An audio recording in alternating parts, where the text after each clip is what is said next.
क्यों माता काली ने भगवान शिव के ऊपर अपना ही पैर रख दिया? जानबूझ के रख दिया या फिर गलती से रख दिया? तो आइए इसकी असली कहानी बताता हूँ। प्राचीन काल में राक्षस रक्त बीज नाम का एक राक्षस था। उसको एक विशेष वरदान प्राप्त था। जब उसकी रक्त की बूंद गिरती तो उसके जैसा ही एक नया रक्त बीज जन्म ले लेता था। जब नए रक्त बीज का रक्त गिरता तो उसके भी और नए रक्त बीज जन्म ले लेते थे। ऐसे करके करके हजारों नहीं बल्कि सैकड़ों रक्त बीज हो चुके थे। अब उस राक्षस ने पृथ्वी पर इंसानों को ही नहीं बल्कि देवताओं को भी त्रस्त करके रखा था। अब उसे मारना बहुत ही कठिन हो गया था। तभी माँ दुर्गा ने अपने भयंकर क्रोध से एक शक्ति यानी कि माँ काली का जन्म लिया। जैसे ही माँ काली ने युद्ध शुरू किया तो वही हुआ जिसका सभी देवताओं को डर था और सैकड़ों नए रक्त बीज उत्पन्न हो गए। ये देखकर माँ काली का जो क्रोध था उससे 100 गुना ज्यादा बढ़ गया। अब माँ ने जैसे ही उस राक्षस पर त्रिशूल चलाया तो उसका सिर धड़ से अलग हो गया। तुरंत माँ ने अपनी जीभ को बहुत लंबा किया और रक्त बीज के रक्त को गिरने से पहले ही पी लिया। फिर ऐसे ही सभी रक्त बीज का वध करके उनका रक्त पीकर उनका क्रोध अब 100 गुना से 200 गुना बढ़ गया था। धरती कांपने लगी थी, समुद्र मथने लगे थे, देवता भयभीत होकर इधर उधर भागने लगे थे। तब देवताओं ने भगवान शिव से प्रार्थना की,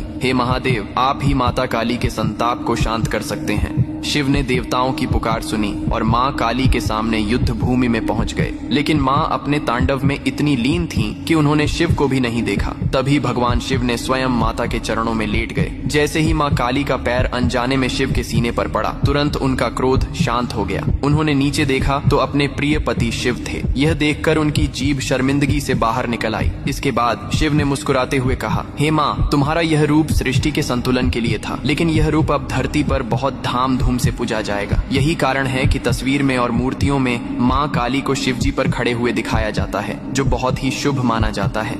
आप अपने घर में माता काली या भगवान शिव की पूजा करने के लिए ये मंदिर खरीद सकते हो, जो कि बहुत सुंदर और अच्छा लगता है। यहाँ टाइप करके आज ही अपने घर मंगाए। अगर इसी तरह पुरानी फैक्ट और नॉलेजेबल वीडियो पाना चाहते हो तो फॉलो जरूर करना। हर हर महादेव, जय श्री राम।